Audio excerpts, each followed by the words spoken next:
Well, you really never know how a city is going to develop in the future. You can think about it, and you might have some grand plans, but whether that's the way the world turns out, you don't know.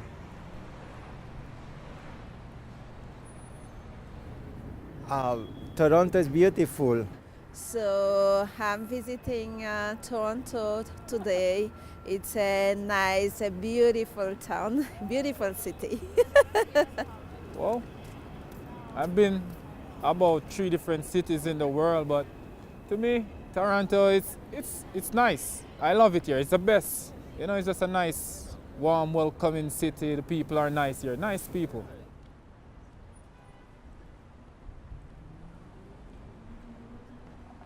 I think Torontonians, on the one hand, are proud of Toronto, and on the other hand, kind of take it for granted.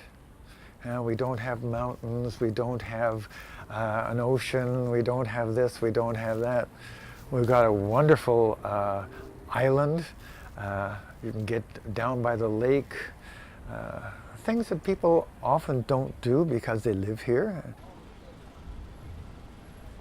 The ability to get around easily and live an interesting life, no matter what echelon you happen to be in, because I think those of us who've fallen into I've lived in different income brackets and still done okay because of the libraries and the transit and the pools and the skating rinks, and just you can stay healthy and educated if you want to in this city. For me, Toronto is an amazing city to live in. It's a city that I can get around on by bike. I find people are friendly if you can actually get them to talk. Toronto has pockets of magic everywhere if you just have your eyes open to see them. You'll see people who in fact look really weird but act entirely normally. They speak a language you might not understand, but nevertheless you get along. They're different ages and so forth. And that is the great joy, I think, of visiting or living in Toronto, that walking on the streets downtown, you just see this extraordinary vitality and diversity. People are unfriendly and the traffic sucks.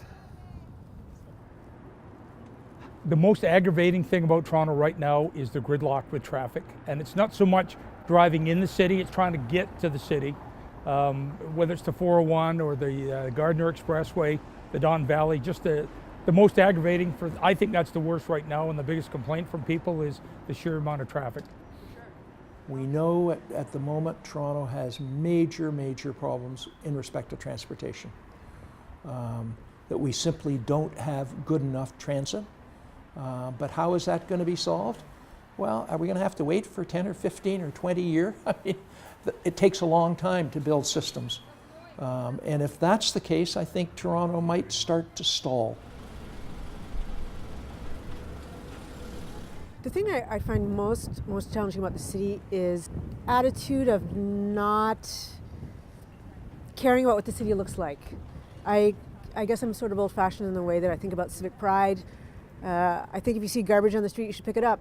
And I feel as if, you know, it used to be a pretty clean city, and now it isn't. And that's kind of heartbreaking to me, because I think having a clean town sort of helps everybody feel better about the town and the stress of living in the town.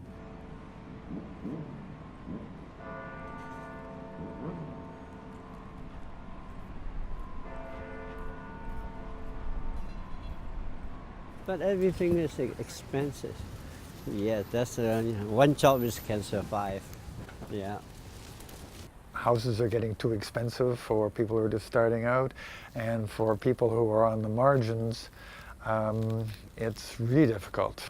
Several tens of thousands of people waiting for subsidized housing.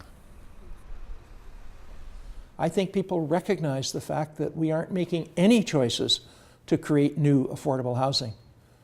During the 1970s, when I was active in city politics, we built an awful lot of new affordable housing. We built it throughout the city. People loved it. We aren't doing that now. We haven't been doing that for 25 years.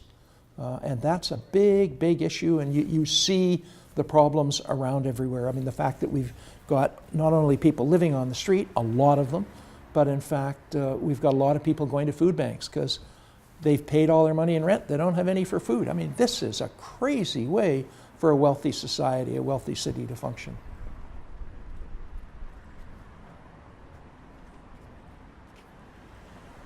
And there's going to be real pressure to expand.